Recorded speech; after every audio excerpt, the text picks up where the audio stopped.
Hello and welcome back to Slick Talk. This is your host, Blackstone Joe.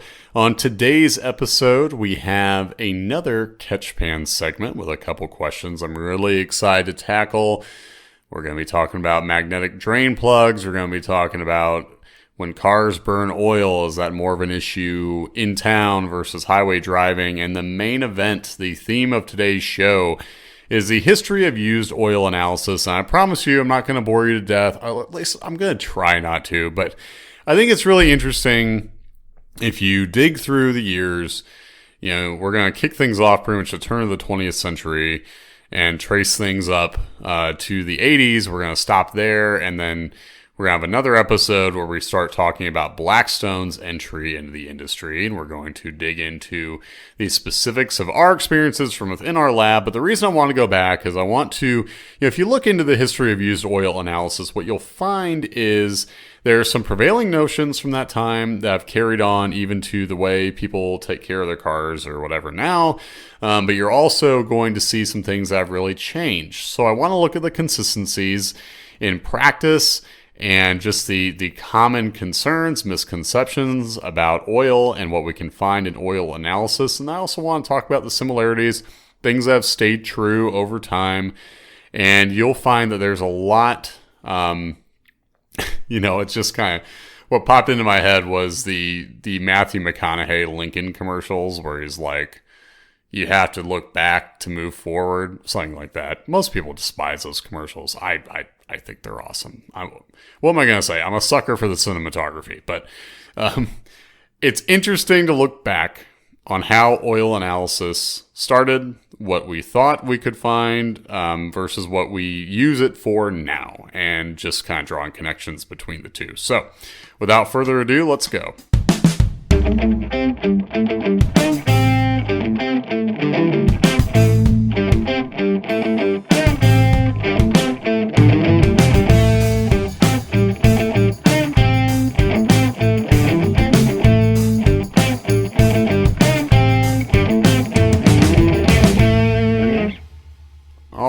Welcome into the show. Thank you all for sticking with us. This is episode 17, and I had no doubt that we would get to 17 episodes. Obviously, we're going for many, many more because I knew we were going to have listener interaction. I knew from my years within the industry already, you have so much customer interaction just in the normal goings-on of report writing, but then also whenever we would release a newsletter, like we would get an alert, an email saying, all right, newsletters are out. Be prepared for questions, emails, phone calls, the whole nine. I was like, that's going to happen with a podcast. And it definitely has. And with all of your questions, we've been able to craft reoccurring Catchpan segments, and we have another one for you today. So the first question, this one comes from most recently Nishan. That name will ring a bell if you listen to episode 15 where we covered E85. But this also has come from many, many others, so it was definitely a good one to include, and that is magnetic drain plugs. Do they matter when it comes to engine oil analysis? Yes, I am paraphrasing that a little bit, Nishan, forgive me. I don't have my work computer in front of me right now, but I knew the gist of it was magnetic drain plugs, do they matter?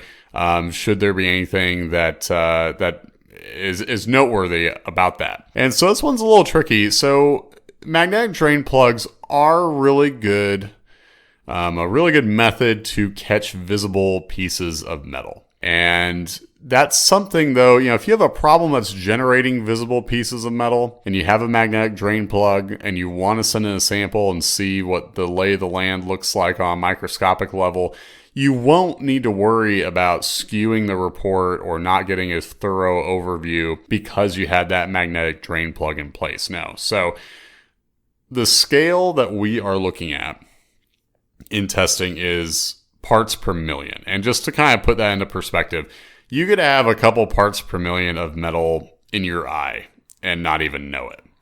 So what does that mean for magnetic drain plugs? Well, those are not going to skew metals on the level we test for. They're just going to be picking up those visible pieces. And the thing is that even if you didn't have that magnetic drain plug in place, and you had nothing to catch those visible metals, well, we're not going to be quantifying those. We're going to be strictly quantifying parts per million. But the nice thing is, well, the not so nice thing, I guess, if you have a problem that's causing a lot of visible metal. But if there is one, generally, if there is a problem generating visible metal, you're also often going to have the microscopic metals along with it. So we can still evaluate your engine's condition, even if you have that magnetic drain plug in place. Feel free to keep it there. And yeah, let us know. If you see some visible pieces on there, it's a good thing to comment on, and we can kind of take that into consideration with how things look on our end. So feel free to use those. It's not going to skew your report. So the next question we have comes from listener of the show, Michael. Many thanks to Michael. He has reached out with a couple questions. He's following the show. We usually hear from him after every episode, and that's awesome. That's the continuity that we want to have. So Michael asks, assuming a car burns a little oil anyway, is there anything about the nature of city driving versus freeway driving on an engine that would cause it to burn more? And this is a question I am sure if you would ask 10 different mechanics or, just 10 different people in general, you might get 10 different opinions, or you might get people who will come up with a lot of different theories or reasons for their answer, I should say. It's kind of it's a simple question, but I think people can go a lot of different directions with it. And it's not something that Blackstone can speak to with any sort of authority as far as testing goes. Our testing isn't going to show if your car burned more oil, because this is something that people have to report to us anyway. They have to mention makeup and if they actually are keeping their oil level full or not. We can't verify that they didn't. But along those lines, here's what we can speak to. And that is that highway driving tends to be the easiest use an engine can see. The steady RPMs, the fewer heat cycles generally translates to lower wear. And you're asking more of an engine in town. So it wouldn't surprise me if the stress of in-town driving also coincided with a car maybe burning more oil than it would otherwise. Would not surprise me. Logically, it would make sense. But again, you're going to see people tracking this differently, and you're going to see them reporting different experiences of their own. And also, there's a lot of factors to consider, like what are you adding? People might start using Lucas and reporting that it helps the engine not lose as much oil on the freeway. I've seen notes like that on the slip. Since I started using Lucas, I haven't had this bad oil consumption on the highway, but maybe they won't mention what they've been having in town as an experience. So you're going to get different explanations, but what I would say is it makes sense to me if it was more common, more often than not, that the consumption would show up more in town, just like we see more impact on engine wear with in-town driving. So that's something that wouldn't surprise me in the slightest. Speaking of in-town driving, just a little personal note. I was in a car accident recently. And by the way, this wasn't serious, not life-threatening, casual. That's why I'm talking about it and not being so doom and gloom or oh, my life is over. It's not anything like that. But I was pulling up to a stop sign and I was driving my truck and the vehicle in front of me just decided to put their car in reverse. There was at least a car length, between us, and just slam on the gas pedal and back straight into me. And thankfully no one was hurt. It was casual. But this driver noted that they were backing their car up so that they could get a better Wi-Fi signal. So when you're out there driving, keep in mind, there are some people trying to get better Wi-Fi signals. Hey, thankfully the governor, just instituted a rule about, hands-free driving, no holding of the phones. We'll see if that helps with folks getting their Wi-Fi signal. But no, happy to report that all is well on our end, and the truck is going to be looking just fine as well once we get the front bumper replaced. But that's another topic for another day. So, the theme for today's show is the history of used oil analysis. And where are we going to kick things off? Well, we're going to kick things off at the turn of the 20th century. So what were we doing then with fluid analysis? What were the major events? What were we looking for? So when it came to the turn of the 20th century, it was really quite simple. There wasn't much going on here as far as practices, test methods. We were really just looking at lube temperature and pressure. And that was the extent of fluid monitoring back then. Lube color and perceived viscosity were the visual standards for draining lubes or fluids, whatever you want to call it. I once had a customer be a little, maybe a little perturbed because I referred to their ATF as oil.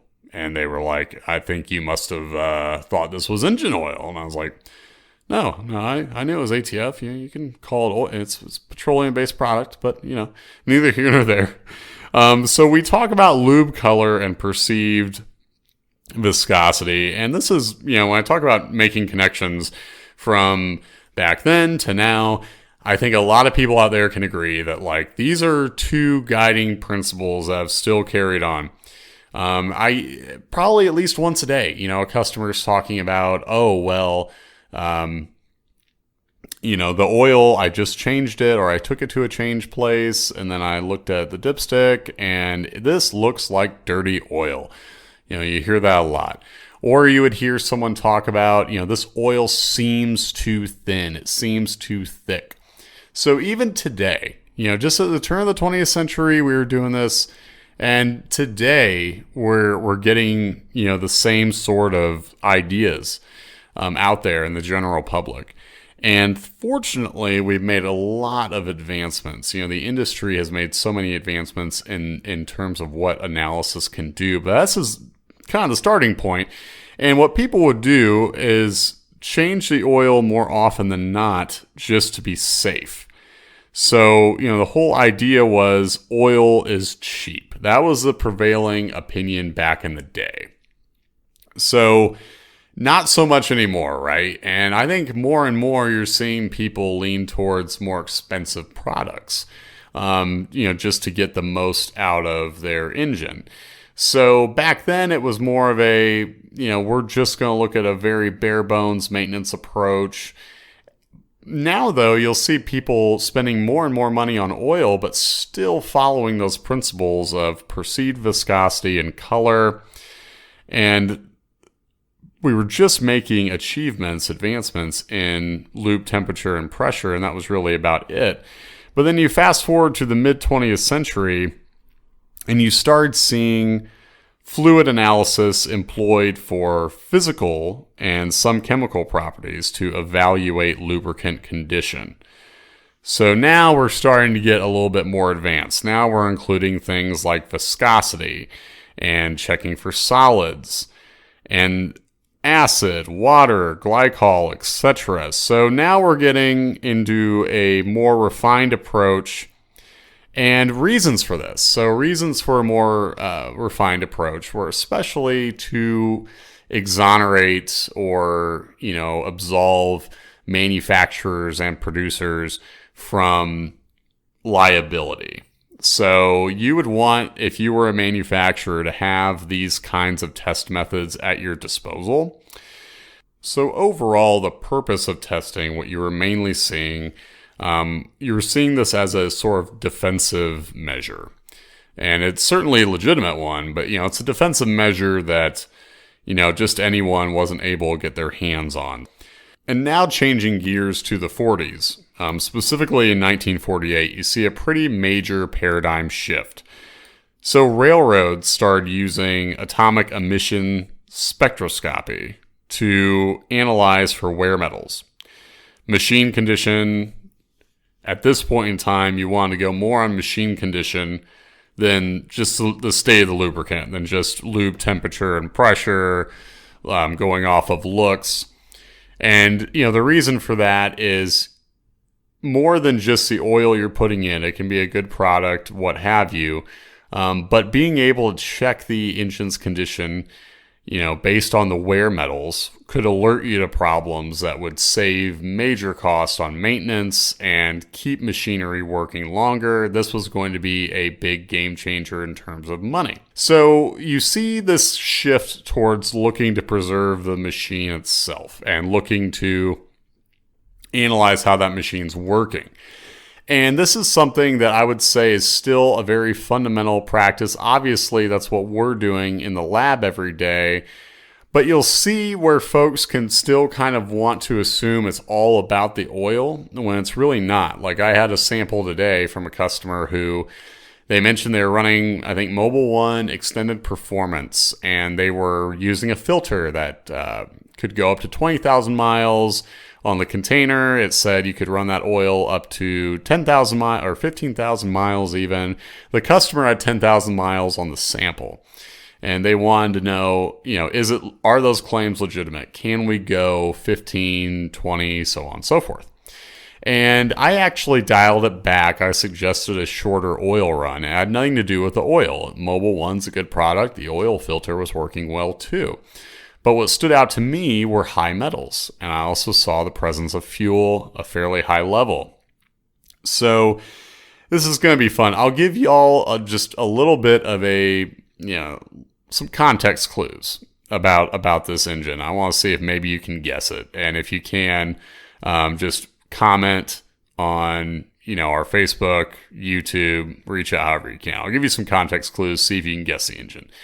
So it's a newer model. Turbocharged, smaller displacement. We're looking at something like 1 to 2 liters. And fuel's a common concern. I just want to see. I want to see what the general listening public, what kind of guesses you can come up with. Because when we're in the lab and we're looking at, samples upon samples, we have our common, the usual suspects for certain problems or what have you. But that's not necessarily the same thing outside the lab. So I want to see if y'all can guess it. But this customer was wanting to run longer. They wanted to try those more ambitious intervals advertised. And I suggested dialing it back because of wear metals and because of fuel. And that speaks directly towards this notion that we had just in the 40s about wanting to check the machine's condition first and foremost, rather than lube temperature, rather than pressure or visual appearance. So specifically around this time, you had railroads, the Denver and Rio Grande Railroad, now Denver and Rio Grande Western Railroad.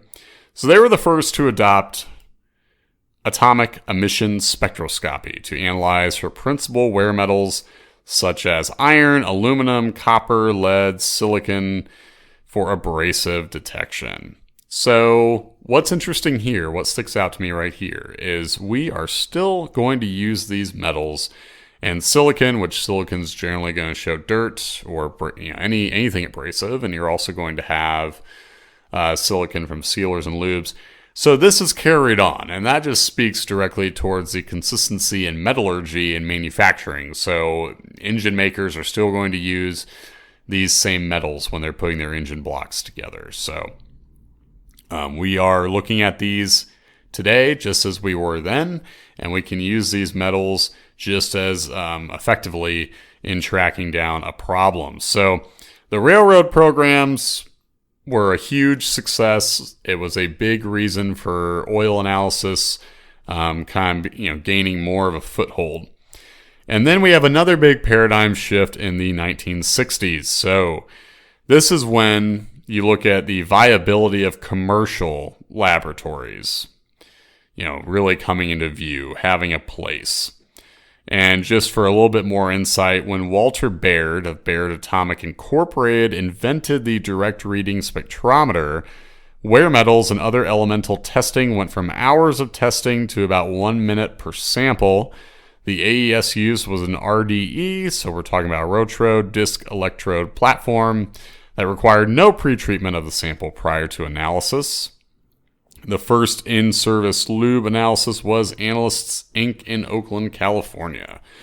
So this is where you start to see more and more laboratories spring up and their legitimate operations. Obviously, primarily it was an industry that was still not exactly widely spoken of from person to person. Like now I think oil analysis has really worked its way into the purview of just the folks trying to take care of their cars. It's gone beyond, off-highway machinery, railroads, more formal industry options. And now you're just seeing it get into the hands of people who want to take care of what they own. And, it's never more prevalent than on internet forums and people talking back and forth in different sort of car communities, aircraft communities. So we're still looking at primarily people using this in industry-specific B2B, applications. But it's still interesting to look at advancements in spectrometry. And obviously that's something that goes into every standard analysis that we do. So it's certainly vital. And then we fast forward to 1970. And we're moving on to, as far as events, major, achievements, we're looking at vibration analysis, industrial application, the first on-site monitoring with sensors on machines. So there was no online fluid analysis sensors in the 70s. Thus, vibration analysis enjoyed the distinct advantage of early adoption by the industrial community. And you started to see huge savings that would flow out from these programs. And that's above all else, I think the number one thing when people talk about why oil analysis, is this something why would I be interested in that? And it's almost always going to come down to the money, because what people sometimes fail to realize, it's not just about dialing in your oil change interval or the best oil change interval. It's not always about, people kind of have very kind of a limited scope of what they think we're doing. Above all else, we're going to save money. So if we can detect a coolant leak at the microscopic level before you're noticing the oil having any sort of unusual properties, if we're looking at wear metals that are, I talked earlier about metals on the scale we test for, we're going to get to a problem, or we have the ability to, before you start seeing chunks and shavings and before you start seeing the oil having an unusual appearance. We're detecting fuel at very low levels. So it becomes a money saver, and it becomes something that's so vital to machinery, to keep it going, to help people, especially in industrial applications, catch problems before they become very expensive ones. So we are going to dip into the 80s just a little bit, not too much, because then eventually we're going to move into Blackstone's own experience in a future episode. But there was a big paradigm shift that took place where in the 80s you had intelligent agents become available to assist in evaluation of test data and comment generation. So there should be a few associations you might be able to make right there. Comment generation, evaluation of test data. Well, that's exactly what Blackstone is here to do. And that's it's a really great stopping point in this quick, really truncated journey into the history of oil analysis, because that is exactly what we stake our claim to as far as standing out from the field. I think our comments, too, really go above and beyond what people even assume, from the outside. I've seen data, I've seen comments from outside laboratories, and it tends to be a sentence along the lines of, no cautionary levels, sample good, check back later. Something very short, sweet, to the point. And there is a time and place for short, sweet, and to the point. But Blackstone is going to not just look to the current, we're going to look to trends. We're going to look to how things have looked maybe for similar engines. Are we spotting levels that do vary from the norm? Like, we're really going to dig into the nitty gritty, the nuance, even going so far as to say, yeah, nothing looks outright cautionary here, but we are looking at levels that vary from the typical wear profile of this make and model, this certain generation, this vintage of engine. And that is just going so far beyond. simply looking for a cautionary level and calling it a problem. And we're also going to look to the possibilities of, what certain elements can be from, and digging into, well, this element has kind of a chameleon-like nature, so let's talk about possible sources.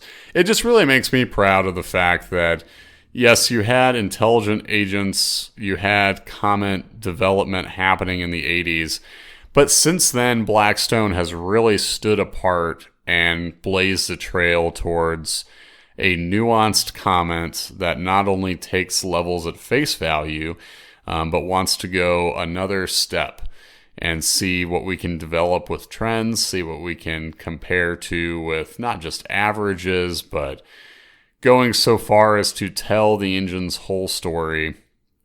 That's something that we've really taken above and beyond what many laboratories would describe as their Call of Duty.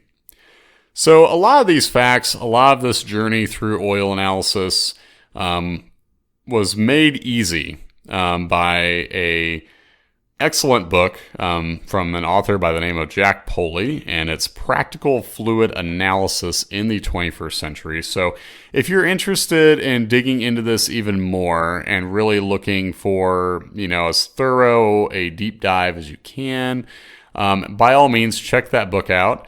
We definitely made use of that as far as tracing, a history, a network through oil analysis history. So excellent resource for you all to check out. Meanwhile, just another update as far as what's going on with Blackstone, are we open, so on and so forth, because that's something to clarify each and every time you can right now. And yes, Blackstone is running at full speed. We are packed to the gills with samples. And yes, that does mean we're still working on our typical, probably about a week, maybe 5-6 day turnaround on getting samples back to you. That's once the oil's in the door. So yes, all of our testing is available. We are running at full capacity, and that's all thanks to customers who have kept driving, kept up with their daily habits during this time, and we can't thank you enough. So this brings this episode to a close. Don't forget to rate and review if you haven't yet, and also leave those questions if you'd like them to be covered in our next Catch Pan segment. We look forward to hearing from you. That's it for us today, though. Thanks for listening.